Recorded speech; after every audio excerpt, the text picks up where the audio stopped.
This is going to be the most important raid event for all of Pokemon Scarlet and Violet, which is why everyone needs to leave a like on this video and share it with all their friends that play Pokemon on all social media. We will look back on this as the Ditto raid of Pokemon Scarlet and Violet. It's going to be that crazy. If you miss out on this, you are going to be kicking yourself for years. So let's see what is going on. Prepare to get happy with Blissey Tera shards and EXP candies.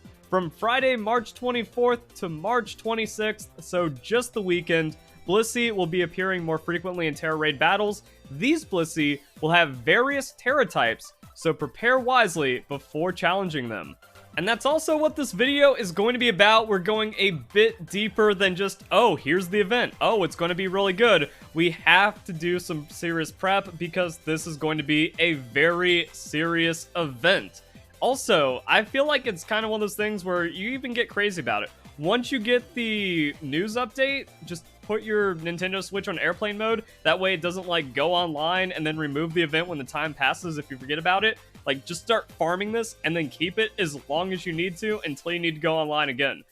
Why? Defeating Blissey will give you some delightful rewards, various Tera shards, and bonus experience candies. Lucky trainers might even encounter a Blissey that gets loads of additional Tera shards with different Tera types. Now, much like every Tera Raid event, we don't know exactly how it's going to function until it comes out. So that's where things kind of get a little, like, guessy on this one, and then we're going to have the full optimization when the raid comes out. But this raid's going to be so important that doing a little bit of prep and kind of identifying what you want to do now is still going to be very important, and a lot better than, like, oh, guessing on a 7-star raid, being completely wrong about the strategy, and then just kind of griefing because you don't want to give up the bad strategy, which we've seen for a lot of 7-star raids. So what I have here is a tier list of Pokemon types based on the Tera shards that you want. So Tera Flying, it's the meme, it's S tier, it's what you want. Fortunately, we just had the Decidueye raid, so hopefully you got enough Tera Flying shards from that,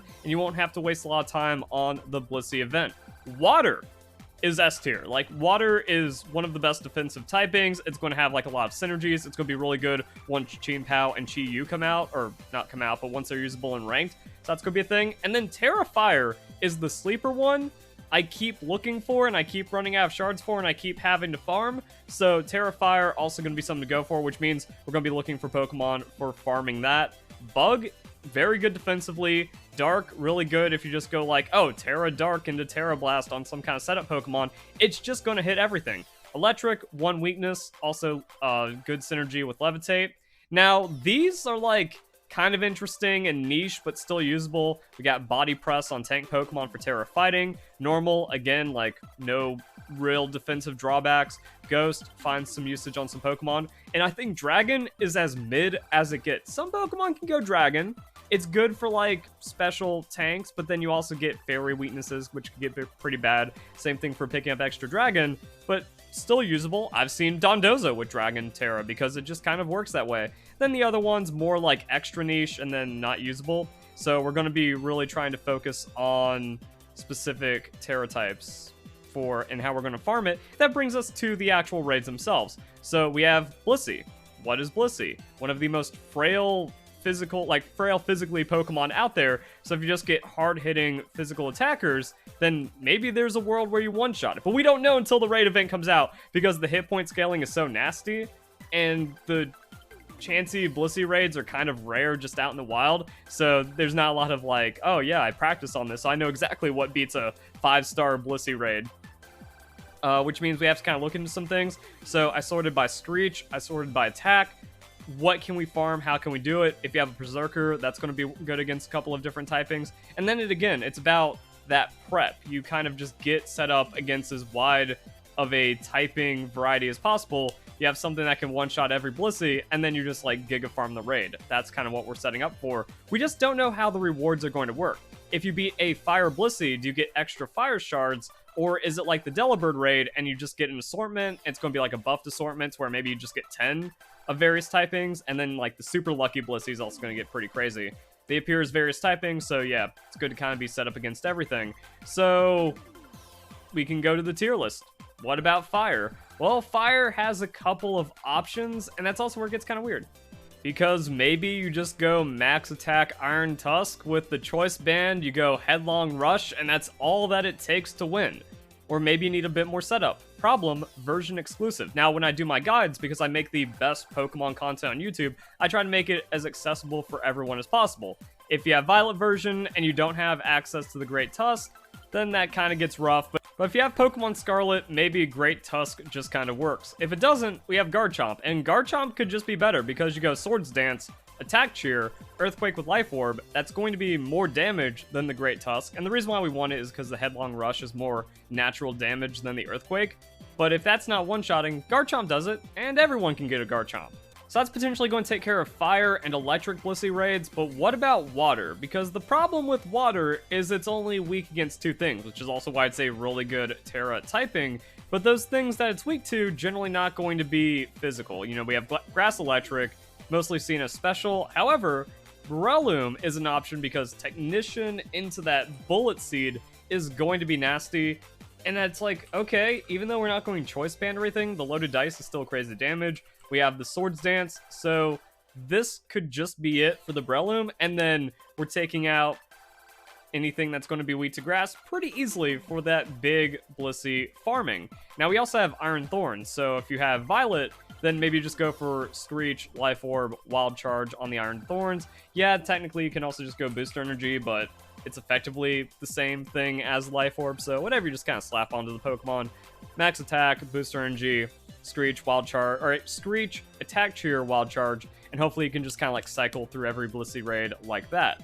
Now, there could be a different way that the Blissey raids end up working, and that's going to be something to take into consideration, because if it is like the Delibird raid, then that means Koraidon is going to be the play, and I think it's kind of fair, because if you had Miraidon, you won the Decidueye raid. That you just get -6 somehow, and then you Miraidon one-shot the Decidueye, and it's like the easiest 7-star raid to one-shot, and the easiest 7-star raid to farm solo, potentially. So with Koraidon, we have one of the best raid events, and then you can just kind of one-shot Blissey with it, because Choice Band, Collision Course, Orichalcum Pulse, high amount of attack with an Attack Cheer, maybe that's just it. And if it is, that means we're going to be playing kind of a different style, to where you just go to Dark, Ice, Normal, Rock, and Steel event dens, or event raids, and then you one-shot it, you win, you time skip, you win, and that's kind of it, as long as it just kind of gives an assortment. So it is going to be dependent on if it's like the Delibird raid or not, and that is something to note. Also, maybe Outrage just has enough damage because Blissey's defense is so low, so that adds Dragon into the mix with the Collision Course. If not, then it's still going to kind of be the same thing, to where Life Orb, Screech, Collision Course, there's your one-shot, there you go. So, because we just had Decidueye raid, that's going to take care of Flying. Dark, that's taken care of by Koraidon, but also a lot of high-attacking, like, fighting Pokemon that have close combat. So that's going to be a thing. Bug, it's going to be kind of weird with Bug, because then you're trying to, like, find Fire-type moves. Koraidon still might be able to get away with it on a Flare Blitz, because you go Screech, Orichalcum Pulse, Setting Sunny Day, Flare Blitz gets boosted, Life Orb, Attack Cheer, boom, that can win. As for like just other Flare Blitzing or high attacking Pokemon, as you can see, like we don't have a lot of fire. Maybe Flareon takes it. Do you want to invest all of your like experience and candies and resources into a Flareon? Could potentially be that way. If you actually want to farm, you know, some of the extra Blissey raids, Flareon might be it. Or maybe something weird happens and Belly Drum Azumarill with huge power just beats every Blissey raid no matter what. So maybe something else to keep an eye on. Also, because you get experience candies, it should be easy to just kind of keep a flow of level 100 Pokemon, and this is why, like, everyone needs to participate in this raid. This is everything you need to get into competitive Pokemon and stay there for a very long time. Now, nothing can offset the extreme advantage gained from hacking in Pokemon and cheating in general, but this event is hopefully going to be really good for motivation for the legitimate player, because even though Pokemon Scarlet and Violet gave some of the most insane quality of life for competitive compared to previous generations, it's worse than Pokemon Sword and Shield just because of Tera Shards. That, alright, you can get a competitive Pokemon in less than 10 minutes now because of all the items. I have guides on that if you need help with any of that stuff. Level 50 on the Hyper Training is absolutely insane, and then all of the other changes, Mirror Herb, accessibility, being able to buy all the competitive items and stuff. But then it takes over an hour to get 50 Tera shards for the Tera type if you don't have it, which means it loses out to Pokemon Sword and Shield. So if this event is just like that insane, you get hundreds of every Tera shard just for a day or two of farming, and then you're set for the rest of the generation. That's gonna be pretty nice. Also, if you get like 999 large candies, a couple hundred extra large candies, you don't have to worry about level 50 for hyper training. You don't have to worry about level 100 for future events ever again. So yeah, just like investing into a Flareon or some kind of random Pokemon or multiple level 100s for this event just means that you can take on any Blissey instantly and one-shot it, and then you just farm it a couple times, and again, like, you just go offline and you just keep farming it as much as possible. Alright, that's it. This is all you need. This is what holds you over. This is what you do until the DLC. It's everything you're going to need through the DLC, and then you can just go and play competitive Pokemon. Like I said, we're not going to know the 100% most optimal way of tackling this event, but the event is so potent that it's really good to just kind of prep now, get ready for, and then you hit the ground running, you optimize it with the extra rewards from the Blissey raid, and then you should be set for the rest of Generation 9, or at least Pokemon Scarlet and Violet. And maybe that'll finally get people playing this dead game, since no Americans or no like Western players actually want to do competitive, despite being a very accessible competitive game. It's a shame. So if you guys enjoyed the video, hope you all have a nice day. Thank you very much for watching.